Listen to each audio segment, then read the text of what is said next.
Meus irmãos e minhas irmãs, paz e bem. Nós começamos o tempo do Advento, aonde no primeiro domingo nos foi apresentado uma pessoa como modelo da nossa preparação e da nossa espera, Isaías. No segundo domingo foi nos apresentado João Batista e com ele nós estivemos no terceiro domingo.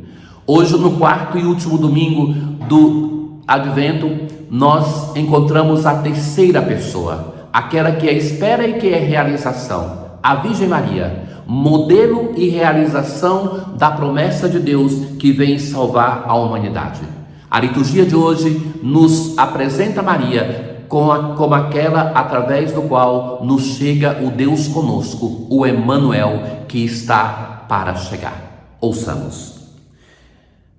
A antífona de entrada desse domingo: céus, deixai cair o orvalho, nuvens, chovei o justo, abra-se a terra e brote o Salvador.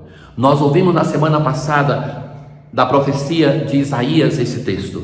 Ali naquela ocasião dizia-se: chovei a justiça, brote a salvação. A leitura cristã já concretamente reconhece essa justiça como justo, essa salvação como o Salvador. É Jesus que está para chegar. Na primeira leitura de hoje, o profeta, ele vai se dirigir a Acaz. Em um momento de sofrimento do povo de Israel, o rei não quer se confrontar com o que está acontecendo. Ele não pede a Deus um sinal, não faz um discernimento diante de Deus para entender aquele momento histórico. Diante disso, o Senhor vai enviar o profeta, que vai dizer para ele: pede ao Senhor teu Deus que te faça ver um sinal. E ele vai dizer: não pedirei nem tentarei o Senhor. E então o próprio Deus vai dizer através do profeta: ouvi então, vós, casa de Davi. Será que não basta incomodar os homens, quereis também incomodar até o meu Deus? Pois bem, o próprio Senhor vos dará um sinal. Eis que a Virgem conceberá e dará à luz um filho, e lhe porá o nome de Emmanuel. A liturgia de hoje nos anuncia dois nomes para o Salvador.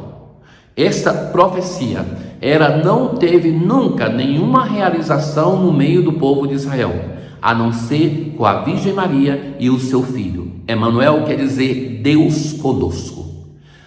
Desde que o Senhor entra na nossa história, através do mistério do Natal, ele definitivamente é conosco e vai prometer no Evangelho que estará conosco por todo o tempo, até o fim do mundo. No Salmo de hoje, o Salmo 23, nós assim rezamos: ao Senhor pertence a terra e o que ela encerra, o mundo inteiro com os seres que o povoam. Tudo pertence ao Senhor, tudo é de Deus. Quem subirá até o monte do Senhor? Quem ficará em sua santa habitação? Somente um ser humano que tenha uma santidade igual a Deus pode entrar na comunhão plena com Deus, pode se tornar ele, como Jesus mesmo se apresenta, como o templo do Senhor.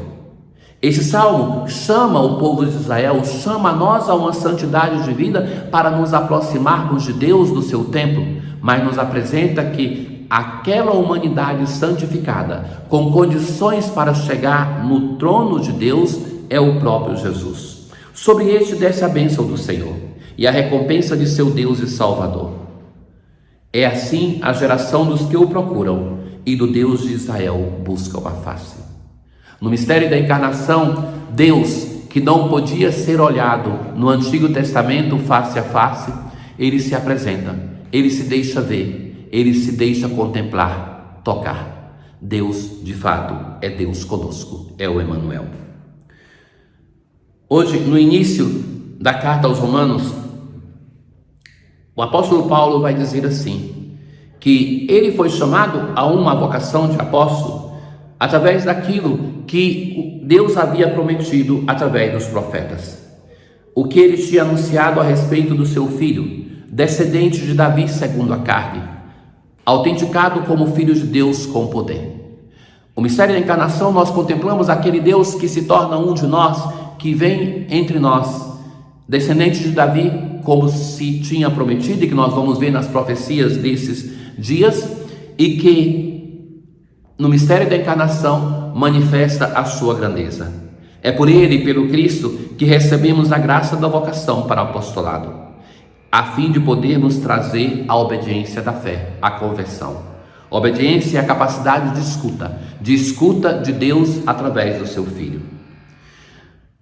Na aclamação ao Evangelho de hoje, nós temos a mesma profecia que nós ouvimos de Isaías na primeira leitura, mas que Mateus vai usar este texto no seu Evangelho para apresentar que Jesus é a realização desta profecia antiga.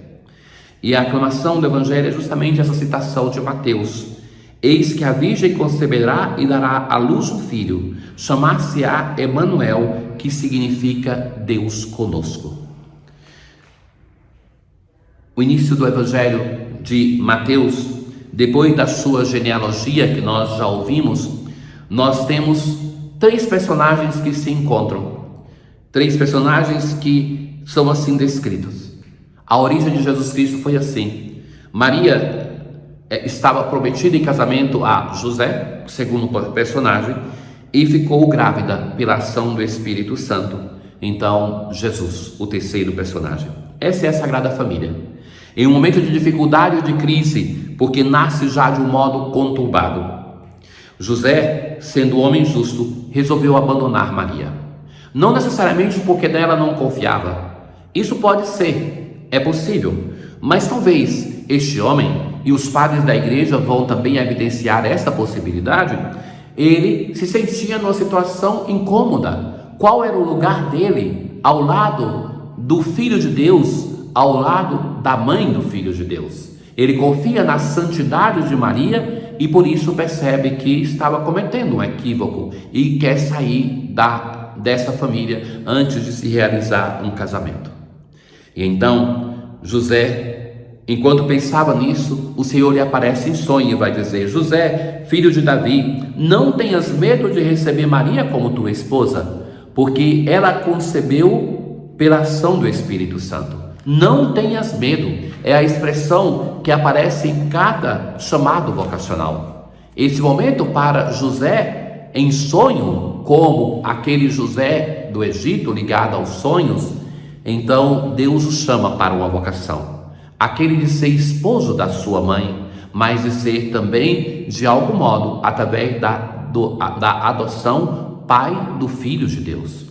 Na verdade, é José que é da descendência de Davi, e é ele que transmite a Jesus esta pertença à casa de Davi, realização de uma das profecias que nós já ouvimos, daquele anúncio feito por Jacó. Ela dará à luz um filho, e tu lhe darás o nome de Jesus. Dar um nome na tradição bíblica é reconhecer a paternidade. José dá o nome ao Filho de Deus, recebe de Deus esta missão, recebe de Deus, portanto, a missão de se tornar o pai do Filho de Deus. Já em sonho, Deus vai falar de quem é esse filho. O evangelista já no início vai dizer que sob a ação do Espírito Santo, mas humanamente é José que tem a missão de se apresentar como pai do Filho de Deus. Ele será chamado pelo nome de Emanuel.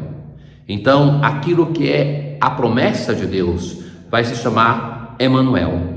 Quando acordou, José fez conforme o anjo do Senhor havia mandado e aceitou sua esposa. José é o homem que imediatamente obedece, que não coloca limites para a ação de Deus. O evangelista vai reconhecer que esta profecia se realiza e vai dizer assim: para tudo isso aconteceu para se cumprir o que o Senhor havia dito pelo profeta: eis que a Virgem conceberá e dará à luz um filho. Ele será chamado pelo nome de Emanuel, que significa Deus está conosco. Irmãos caríssimos, nós assim rezamos hoje na oração que é aquela que a igreja usa no Ângelus: derramai, ó Deus, a vossa graça em nossos corações, para que, conhecendo pela mensagem do anjo a encarnação do vosso Filho, cheguemos por sua paixão e cruz à glória da ressurreição. Tenham todos um bom domingo, uma boa preparação para o Natal do Senhor. O Senhor esteja convosco, Ele está no meio de nós. Abençoe-vos o Deus Todo-Poderoso, o Pai, o Filho e o Espírito Santo. Paz.